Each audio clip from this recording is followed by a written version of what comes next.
Hello, everyone, and welcome to another mini sky tonight. So to continue with our solar system tour, we're now looking at the largest planet in our solar system, Jupiter. So let's dive into this giant of a Jovian planet. So it's named after the Roman god of lightning, or the king of the gods in Roman culture, but it was first recorded back in the early 7th century BC by the Babylonians. So it's known throughout history by many different cultures by different names. For example, it's in the Greek culture, it's known as Zeus or Phaethon. It's known as Marduk by the Babylonians, Sushuing by the Chinese. I do apologize. My Chinese is terrible. I'm doing my best to learn. It's just really hard to pronounce some of the different words. I am trying to learn. But despite all its different names, it's been known throughout the cultures as to be this wandering star in the sky. But it was Galileo who first took a deeper look at this planet. Now, he wasn't the one to first create the telescope. He was the first one to basically take a telescope and look up at the sky. And with that, he was able to see unique different features on different celestial bodies in the sky, including Jupiter. In fact, this image right here is sketches of what he made of the planet. So he was able to get the first detailed recordings of what the planet looks like up close and personal, including 4 of its largest moons, which have been dubbed the Galilean moons because they were first discovered by Galileo himself. They're known as Io, Europa, Ganymede, and Callisto. So these 4 moons were used as pieces of evidence for Galileo to present to the church to say, hey, maybe the Earth isn't in the center of our solar system. What if it's the sun, like Copernicus proposed? I have all these different observations that indicate that maybe the Earth isn't in the center. So let's look at some more basic information of this planet. Let's look into the numbers, shall we? So 1 year on Jupiter takes roughly about 12 years here on Earth, meaning it takes about 12 years on Earth for Jupiter to complete one orbit around the sun, or for it to revolve around the sun once. But for as long as it takes to go around the sun once, it makes up for it in its day. 1 day, meaning one rotation of Jupiter, is roughly 9.9 hours or 10 hours. So for every 1 day here on Earth, Jupiter experiences 2 days, which is crazy. It rotates incredibly fast for its size. But even though it rotates incredibly fast, it's incredibly cold near the upper parts of the atmosphere. The temperature on the upper parts of the atmosphere is roughly negative 150 degrees Fahrenheit. So it's really cold out by Jupiter. Now, it starts getting hotter as you start going down into the layers of Jupiter, because as Jupiter's gravity presses in on the gas, the pressure starts to condense the gases to where it starts to heat up, kind of like a pressure cooker. Now, I mentioned Jupiter is the largest planet in the solar system. Just to give you a rough idea how big this planet is, if you took all the other planets, you could fit them all inside Jupiter. So Saturn, Uranus, Neptune, Earth, Mercury, Venus, Mars, took all those planets and opened up Jupiter, you can fit all the other planets inside comfortably. Crazy, right? In fact, just to give you another kind of scale, 1,400 Earths could fit inside Jupiter. It's huge. It's known as a Jovian planet because beyond the asteroid belt, there's a line known as the frost line. That's where most of your gas giants lie. And I'll explain what the frost line is in just a minute. So in the inner solar system, you have the 4 rocky planets. And on the outer solar system, you have what are called the Jovian or gas giant planets. Now, Jupiter is incredibly massive. All the masses of the planets, so if you literally put all the planets on a scale and put Jupiter on the other side, it would still be twice as massive as all the other planets combined. It's huge and massive. And to date, it has roughly 79 moons, and we're hoping to discover more as Juno goes around in orbit around Jupiter. So what did I mean by the frost line? Well, there's a particular line out in space. It's not a physical line, it's an imaginary line. At this particular boundary is where you have the extent where hydrogen compounds and lighter elements that were once vaporized now start to condense. This is what is known as the frost line, where it gets so far away from the sun that it's so cold that gases that were once in gaseous form are now starting to condense into ice crystals and liquids. So on the inner part of the solar system where temperatures are warmer and the solar wind is pushing out the lighter elements, that's where you get the leftover rocks and metals that condense into the rocky planets. But beyond this frost line, the limits to which these gaseous vapors start to condense into ice crystals, which then they start to become heavier, and because they intermix with other materials as they're pushed out, that's when they start to condense and start to build up in the outer parts of the solar system. And since there's so much material that's being pushed out, the gas giants had a ton of material to start to grab to condense into the planets that they are. Whereas in on the inner solar system, there was just only a few rocks. So hence why many of the inner solar system planets are small rocky planets, whereas in the gas giants out in the outer solar system, since there was so much material, they were able to get big. All right, so let's dive into the atmospheres of Jupiter to understand what's going on inside the gas giant. Now, we have sent a probe inside Jupiter, but it didn't last very long. It was the Galileo probe, and within a few thousand feet of the atmosphere, it experienced lightning. It had high winds of about 400 miles per hour, and the pressure there was like being underneath 1 mile of an being down below the ocean of 1 mile. It was incredible, harsh pressures, harsh conditions in Jupiter's upper atmosphere, and it didn't last very long. But for what we did gather, and along with the Juno mission, which is currently in orbit around Jupiter right now, it has a similar structure to that of our sun. It has multiple different layers, and it has radiative zones, and these different zones basically control the unique features of Jupiter and how it interacts. It has a huge magnetic field. So that indicates to us that it possibly has a metallic core of some kind. Now, whether this metallic core is some type of liquid hydrogen or a metallic hydrogen, or if it's actually an iron core, we don't know. But we do know that it does have a metallic core of some kind because it has this huge magnetic field that extends out well beyond the planet. And we also have seen aurora. Now, aurora, northern and southern lights, here on Earth, we see these beautiful greens, which indicate oxygen in our atmosphere. Whereas on Jupiter, it kind of has these neon purples, which indicate some of the different gaseous compounds on Jupiter. So as we go through the gas clouds of Jupiter, this is kind of what you're expecting. So each of these different gas layers that you see represent different types of materials. So on the top part of the troposphere, you have ammonia, which condenses into those cream colored clouds that you see. And those dark brown clouds that you see are your ammonium hydrosulfides, so sulfur kind of compounds.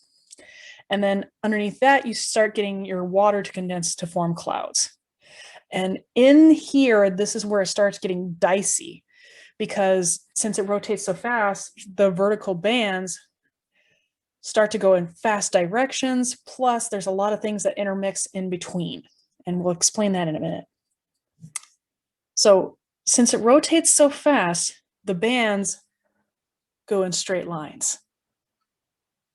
Now, unlike here on Earth, where you have the jet streams that kind of do warped and twisty things, the bands on Jupiter go in straight lines because it rotates so fast. And the different bands represent the different cloud layers that you can see. And because it rotates so fast and you have all this ice material and everything that's intermixing, you start to get lightning at lower temperatures, as well as you start getting these mush ball storms. Like imagine like the worst type of hailstorm ever, and that's what you're experiencing on Jupiter. Now, I wanted to show you this really cool video because with the Juno mission, NASA was able to kind of create this fly through the clouds of Jupiter montage.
Pretty neat, huh? So what you were kind of seeing is basically diving in through the clouds and going through some of the different belts and zones of Jupiter. Now, as I mentioned with those different layers, because as cool air starts to sink, warmer starts to rise. So like talk about that radiation zone, because it kind of goes similar in our sun where the cooler stuff starts to sink and then it heats up and it starts to rise and creating the cycle. That's kind of what's going on within Jupiter. Not only do you have the bounds going vertical, but they're kind of going in a cyclonic sort of way, going through the upper atmospheres. And so by doing this kind of unique zonal wind pattern, you get unique types of storms and things of that nature. For example, like Jupiter's Great Red Spot. It's an anticyclonic tropical storm. Now, many people think, oh, it's a hurricane, but no, it's a tropical storm because it's a high pressure zone surrounded by two low pressure zones. And it's been known since 1665 when it was first recorded by Galileo, but we suspect it's been there for thousands of years. And just to give you a rough idea how big this storm is, all the rocky planets could fit inside the storm. It's huge. And the winds that are going around in this circle have been clocked at roughly 400 miles per hour. Now, some astronomers believe that it's slowly starting to decrease in size, but other storms have picked up around the area as well. So what's going on inside this storm and how it was able to exist for several thousands of years? Now, these are the three satellites that were able to get some rough idea of what's going on. Now, Juno was able to take radio waves and look at the downwelling that's going on. So as the cold material starts to go down, it starts to come up in that one particular area. And since you have the bands going like this, it starts to create this cyclonic sort of twist. And we notice that at lower atmosphere temperatures, we start to get lightning. Now, this was a unique feature because in order to get lightning, you have to have certain temperatures. But at certain temperatures well below freezing, we started to experience lightning. So this could be a unique feature given Jupiter's atmosphere. Now, about those mush balls I wanted to talk to you about. So this is how you get mush balls. Now, sometimes in those little storms, like those little white storms, you basically, with the updrafts of the hot material starting to come up, some of the ice still sticks with like materials like such as ammonia and other types of sulfides, as well as other types of heavier elements. And since those heavier elements can get stuck with ice, they start to turn into these weird mush balls. So imagine like the worst type of hail. So you can get hailed on, you can get struck by lightning, you can get crushed, you can get blown away. It's all sorts of craziness on Jupiter.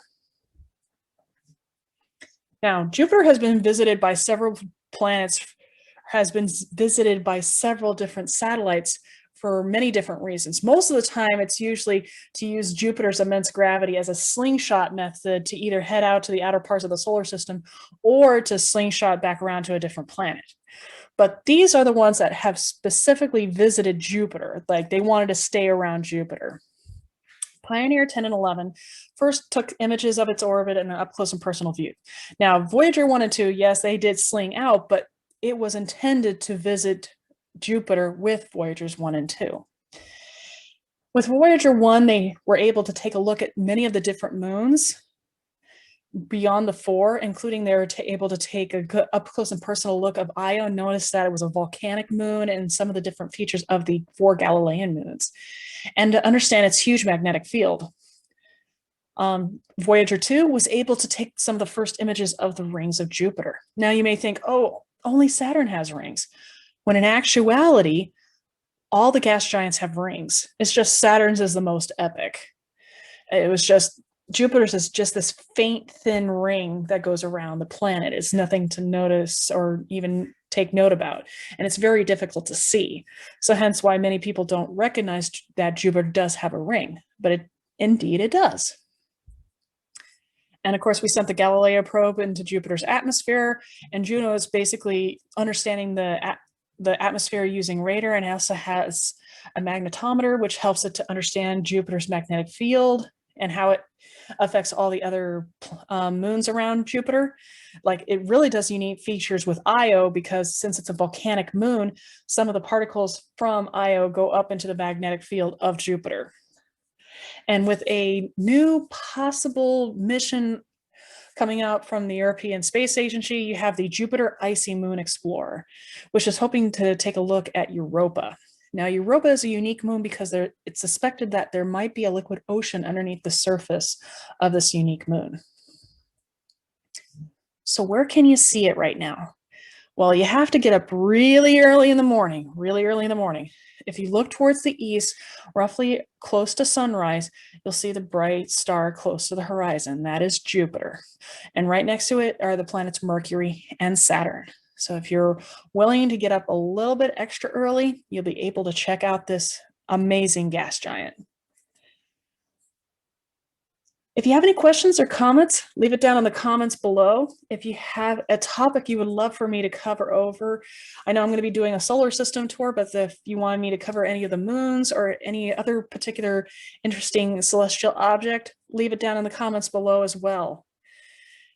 And until next time, stay safe, stay healthy, and as always, never stop learning.